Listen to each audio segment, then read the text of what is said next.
함께 예배하는 모든 분들 가운데 이 말씀의 축복이 함께 하시기를 주님의 이름으로 축원합니다. 주님께서는 너희는 이렇게 기도하라라고 말씀을 하고 계십니다.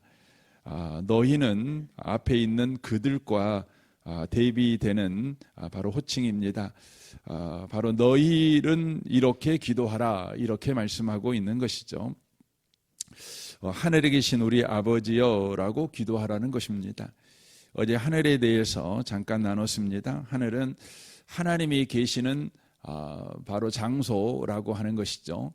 그런데 하나님이 계시는 장소는 바로 새가 날아다니는 하늘도, 또 태양이 떠 있는 하늘도, 또 태양 너머의 영적 세계에도 하나님은 계신다는 것입니다. 그러므로 이 하늘에 계신이라는 의미는 모든 곳에 계신이라는 의미가 되는 것이죠. 무소부재하신 하나님, 그런 의미입니다. 여러분과 저의 아침과 저녁에도 함께 계시고 숨을 내쉴 때에도 또 숨을 들이킬 때에도 함께 계시는 하나님, 근육에 힘이 들어갈 때도 또 근육에 힘이 빠졌을 때에도 함께 계신 하나님, 모든 곳에 함께 계신 하나님이라고 하는 것이죠. 이것을 아브라함과 이삭과 야곱을 통해서 하나님께서 친히 바로 가르쳐 주시고 또 경험을 시켜 주셨다는 것에 대해서 어제 말씀을 나누었습니다. 그래서 그 야곱에게 하나님은 이스라엘이라는 이름을 주시는데, 그 전에 야곱에게 하나님이 말씀하는 것이 무엇입니까? 너 이곳으로 가야 돼, 저곳으로 가야 돼, 이쪽 길이 아니면 안 돼, 저 땅이면 저 땅으로 가지 않으면 안 돼, 이런 말씀을 하시는 것이 아니라 네가 어디로 가든지 내가 너와 함께 하겠다, 이렇게 말씀합니다. 이 말은 네가 어디로 가든지 나는 함께 하실 수 있는 하나님이고 함께하는 하나님이야. 나는 어디에 가든지 나는 언제나 하나님이야, 그 말입니다.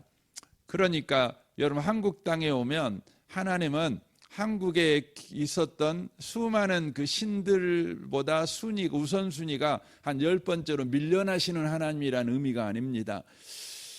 여러분, 우리 구한말에 복음이 한국에 들어왔을 때에 한국 사람들은 이 예수님을 서양 귀신이다, 그렇게 바로 말을 했습니다. 그래서 우리는 우리나라 땅에 고대로부터 섬겨왔던 신을 섬겨야지 어떻게 서양 귀신을 섬기냐, 그렇게 바로 우리를 핍박한 것 아니겠습니까? 그러나 예수님은 서양 귀신이 아닙니다. 예수님은 이 나라에서도 구원자이십니다. 창조주이십니다. 바로 유일한 구원자시고 유일한 창조주시라고 하는 것이죠. 다른 신들보다 기득권이 없는 하나님이 아니시라는 것입니다. 하나님만 유일한 기득권을 갖고 계시는 하나님이라는 것입니다. 일본에는 800만 신이 있다고 그럽니다. 그런데 일본 사람들은 그 중에 예수님을 4번째인가 5번째인가 신으로 그렇게 섬기고 있는 것이죠. 첫 번째 신으로 섬기고 있는 것이 여신인데, 아마테라스라는 바로 여신 아니겠습니까? 그러면 여러분, 일본 땅에 가면 예수님은 4번째입니까? 5번째 힘을 가진 신입니까? 그렇지 않습니다. 유일한 하나님이십니다. 그러니까 야곱에게 말씀하는 것은 내가 어디로 가든지 내가 너와 함께 하겠다, 그 말은 나는 어디에 가든지 나는 유일한 구원자야, 유일한 창조자야, 나는 유일한 너의 인도자고 보호자야, 그런 의미의 바로 말씀이 바로 되는 것입니다. 바로 그 하나님이라는 것이죠. 그래서 우리는 기도할 때 그 하나님께 우리가 기도해야 된다고 하는 것이죠. 그런데 주님은 계속해서 하늘에 계신 우리 아버지여 이렇게 기도하라고 요구를 하고 계신다고 하는 것이죠. 우리 아버지여, 그렇죠. 그러니까 모든 곳에 우리 아버지로 계시는 하나님, 그 하나님이 우리의 기도의 대상, 우리가 기도할 때 가장 먼저 생각해야 되고 그 아버지에게 잇대어 또 기대어 기도해야 된다. 기도 내내 바로 하늘에 계신 우리 아버지를 붙들고 기도해야 된다. 그런 의미의 말씀이 되는 것이죠. 하늘에 계신 우리 아버지요. 이건 참 놀라운 말씀입니다. 이것은 단순하게 기도할 때 그렇게 해야 돼라는 기도의 순서를 가르쳐 주고 있는 내용이 아니고 기도의 어떤 의식을 가르쳐 주는 것이 아닙니다. 여러분 세상 제사를 드릴 때에도 의식이 굉장히 중요하잖아요. 호칭이 굉장히 중요하지요. 여러분 그 임금이 죽으면 그냥 죽었다 이렇게 하지 않잖아요. 뭐라고요? 붕했다 그러잖아요. 붕했다 그러죠. 그리고 여러분 우리나라의 장관급 이상, 그러니까 옛날에 6조 그 있자 2조 뭐 병조 이런 사람이 있잖아요. 이런 사람이 죽으면 뭐라고 하냐? 그냥 죽었다 이렇게 안 하고 졸했다 그러는 겁니다. 졸했다 그러는 거예요. 여러분 우리가 졸했다 그러면 그 바둑 장기 둘 때 졸이 나오면 쫄병쫄자 그자 쓰잖아요. 그래서 졸했다 그러면 좀 낮춰 부르는 그 죽음으로 생각하는데 그렇지 않습니다. 졸했다는 말은 장관급 이상이 죽었을 때 졸했다 그러는 것입니다.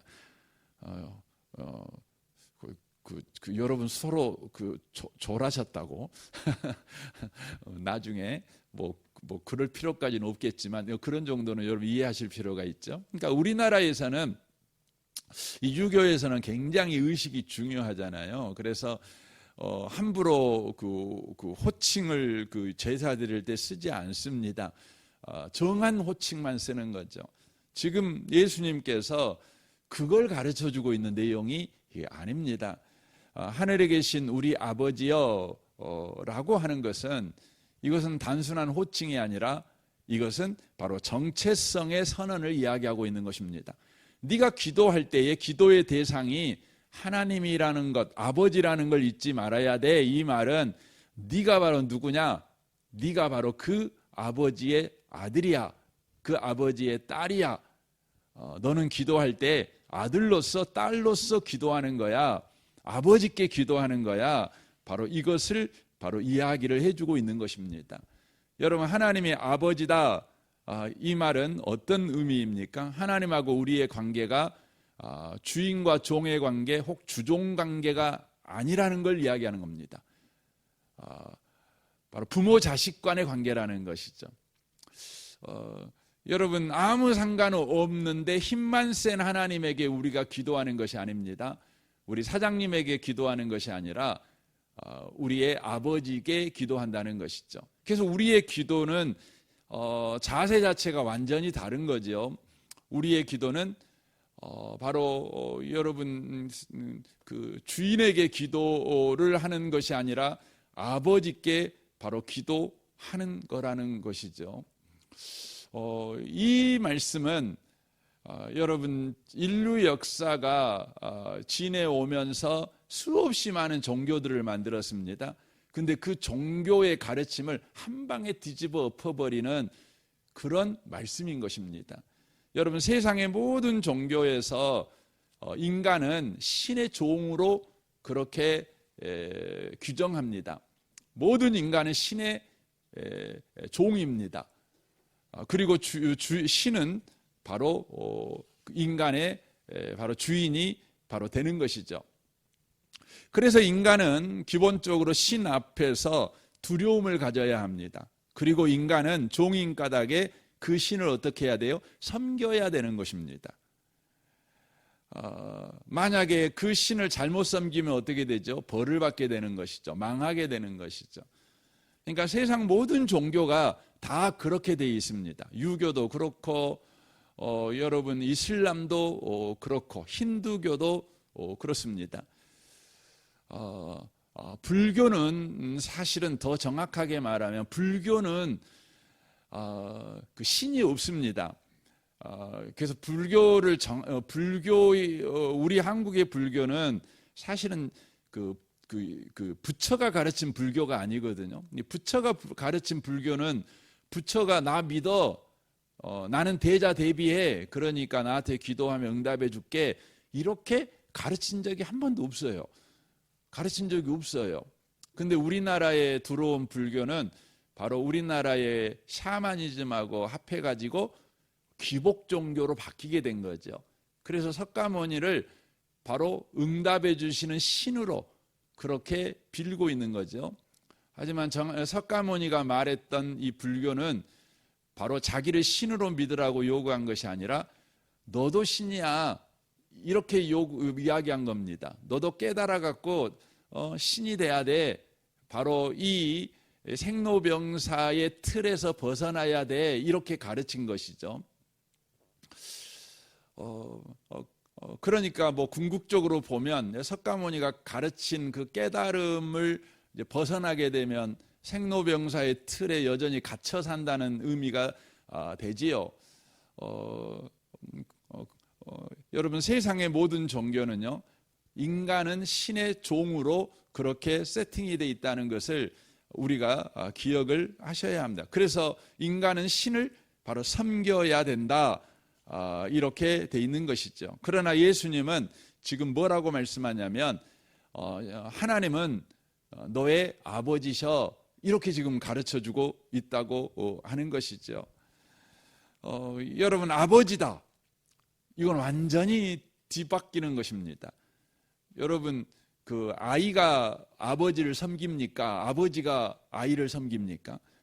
여러분 아버지가 아이를 섬기죠. 여러분 부모들은 평생 자식을 섬기는 거 아닙니까? 그렇지 않습니까? 그게 부모 자식 관계죠.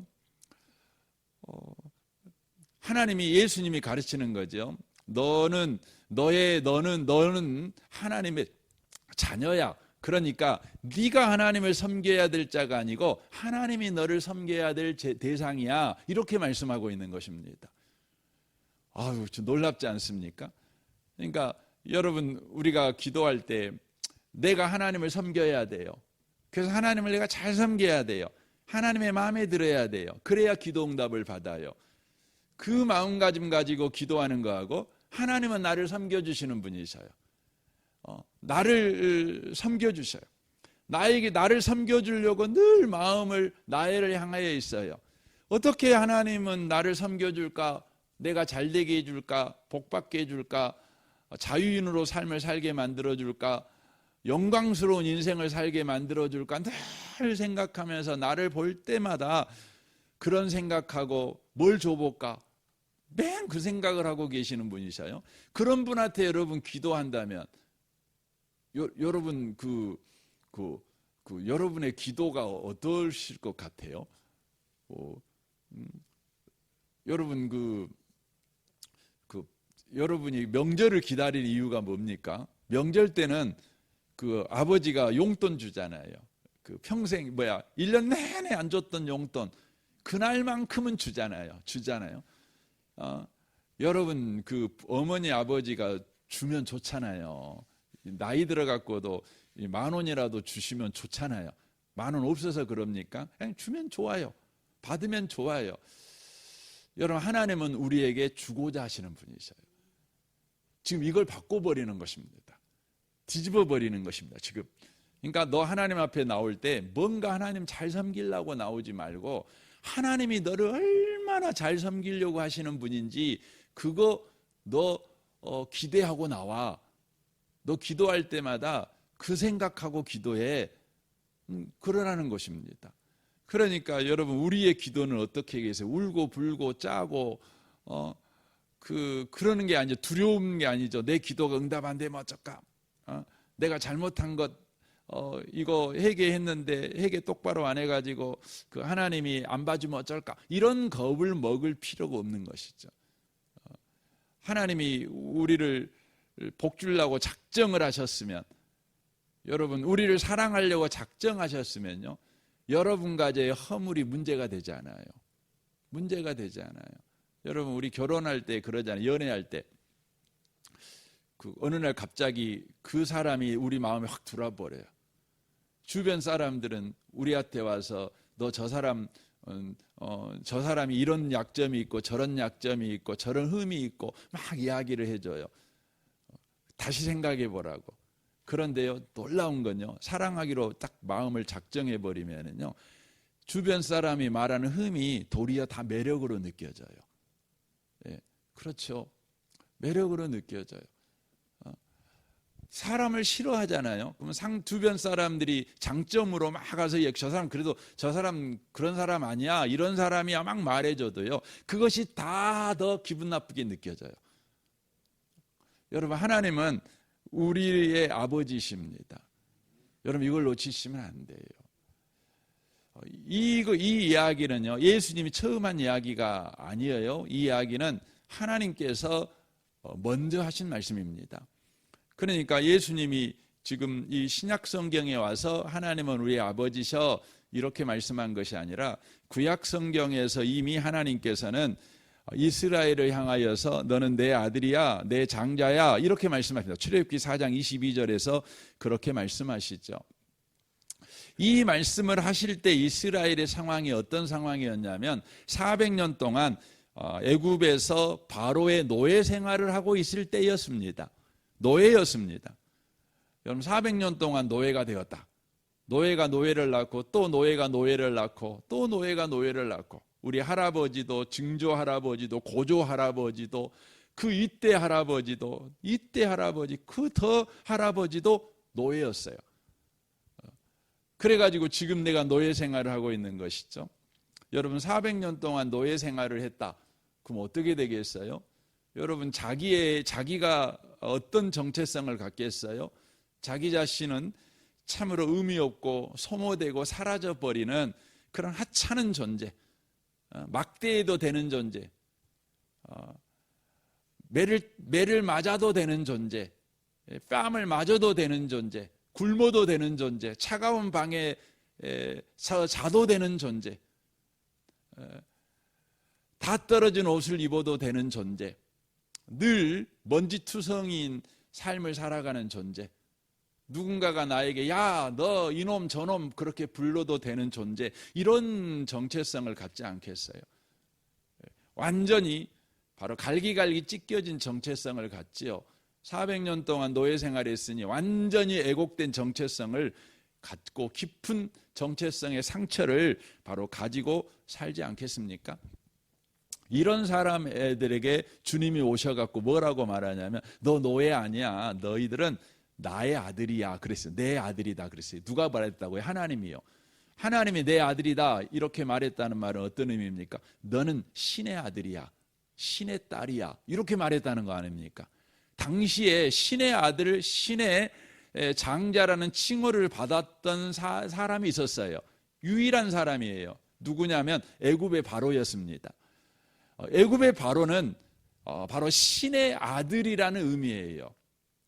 그러니까 그 당시에 이스라엘 사람을 포함한 모든 애굽 사람 중에서도 유일하게 바로만 신의 아들, 신의 장자라는 칭호를 받았는데, 하나님께서 오셔가지고 뭐라고 말하냐면 바로에게만 호칭한 호칭, 신의 너는 아들이야, 신의 장자야 라고 말을 했다는 것이죠. 얼마나 혁명적인 선언입니까? 여러분, 이런 말을 들으면 그냥 바로 수용하겠습니까? 수용할 수 없지요. 어안이 벙벙하고 말도 안 되는 이야기다. 어떻게 현재 이 노예 생활하고 있는 우리가 어떻게 신의 아들이냐 그러는 거 아닙니까? 그래서 하나님이 어떻게 해요? 그들을 애굽에서 건져내자마자 곧바로 그들을 가르쳐주는 것이 있는데, 그 내용이 뭐냐면 창세기입니다. 가장 먼저 창세기를 써서 바로 그들에게 가르쳐주는 거죠. 여러분, 창세기 내용은 많은 내용을 담고 있지만 그 핵심 내용이 뭐냐면 이스라엘의 정체성을 바꿔버리는 바로 내용을 담고 있어요. 이스라엘 민족이 누구냐? 이스라엘 민족은 노예 생활을 했기 때문에 자기들은 노예다 이런 생각하고 있는데, 아니야, 너희들은 노예가 아니고 하나님의 자녀야, 하나님의 장자야, 하나님은 너의 아버지야. 이걸 가르쳐주는 내용이 여러분 창세기의 핵심 내용입니다. 그래서 창세기 1장에 나오는 게 뭐지요? 천지 창조하신 하나님, 창조주 하나님을 이야기합니다. 창조주 하나님 이야기를 왜 할까요?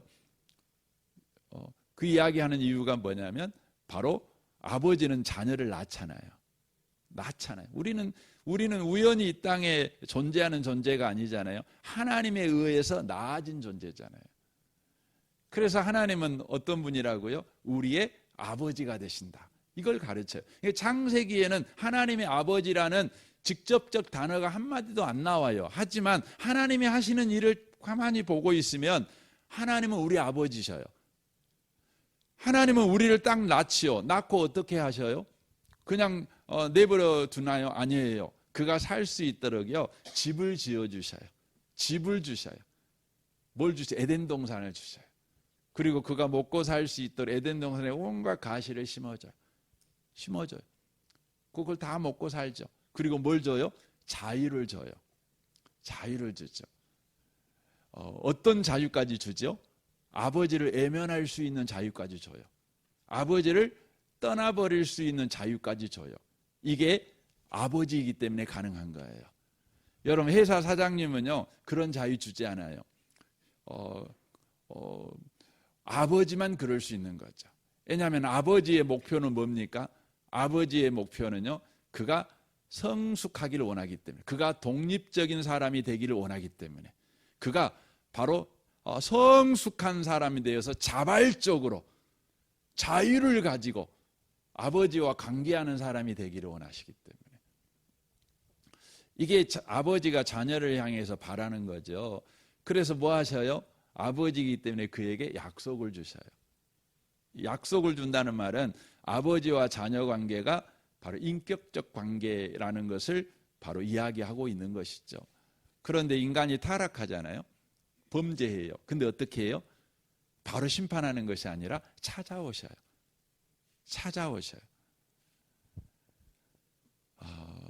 하나님은 포기하지 않고 찾아오셔가지고 그에게 또 새로운 구원을 약속하셔요. 이게 아버지시죠. 아버지들은 자식을 절대 포기하지 않습니다. 그렇죠? 여러분 부모가 자식 포기한 적 보셨어요? 뭐 말로는 험하게 하지만 말로는 벨말도 다 하지만 여러분 자식을 포기한 부모는 없어요. 절대 놓지 않습니다. 아무리 자식이 폐륜나 짓을 해도 아버지 어머니가 상처는 받겠지만 그 상처 때문에 자식을 끊어버리진 않아요. 바로 끝까지 자식을 붙든다고 하는 것이죠. 그러니까 창세기 내용을 여러분 쭉 생각하면서 읽어보면은요, 이건 아버지예요, 아버지. 그러니까 아버지가 하는 일은 크게 보면은 6가지 일이거든요. 낳고, 그리고 찾아오시고, 보호하시고, 훈련하시고, 유업을 주고, 대속하는 거예요. 그러니까 대신 책임을 지는 거죠. 이게 아버지가 하는 거거든요. 근데 창세기의 내용을 보면 이게 다 들어가 있어요. 그래서 창세기를 통해서 하나님께서 이스라엘 민족에게 가르치는 거죠. 너는 내 아들이야. 내 자식이야. 그래서 이 창세기의 이 두꺼운 성경을 통해서 하나님은 이스라엘 민족이 바로 정체성을 분명히 하고 살아가기를 원해요. 왜요? 그것이 구원이니까. 여러분 구원은 뭐죠? 구원은 뭐냐면 죄에서 우리를 건져주심이 다가 아니에요. 구원의 핵심은 뭐냐면 우리를 자녀 삼아 주신 거예요. 자녀 삼아 주신 거예요. 여러분 우리를 죄에서 해결해 줬는데 자녀가 아니에요. 여전히 종이에요. 그러면 여러분 그 비극입니다. 우리를 여전히 자녀 삼아 주셨어요. 중요합니다. 이 아침에 오신 복 있는 성도 여러분, 오늘도 여러분이 기도하며 살아갈 때 여러분이 하나님의 자녀라는 것을 놓치지 마십시오. 하나님이 여러분의 아버지라는 것을 여러분 놓치지 마시고 오늘도 그렇게 기도 가운데 있으시기를 주님의 이름으로 축원합니다. 아멘. 우리 같이 기도하겠습니다. 먼저 좀 광고 하나 드리겠습니다. 우리 정선마을의 조장석 집사님, 김은영 집사님의 모친 께서 소천하셨습니다. 오늘 1호 예배를 드리려고 하는데 오후 3시 국빈장례문화원입니다. 저 매월동에 있는 겁니다.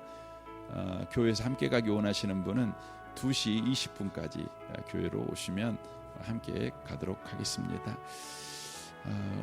이 시간 우리 말씀을 생각하며 기도하시면 좋겠습니다. 여러분 자신과 가정과 직장과 또 여러분 모든 관계를 위해, 또 교회 생활을 위해, 부부관계, 부모관계, 자녀관계, 또 주변 사람들과 성도와의 관계를 위해서 여러분 기도해 주십시오. 오늘이 성탄 2부 행사가 저녁 7시 반에 기도실에서 있습니다.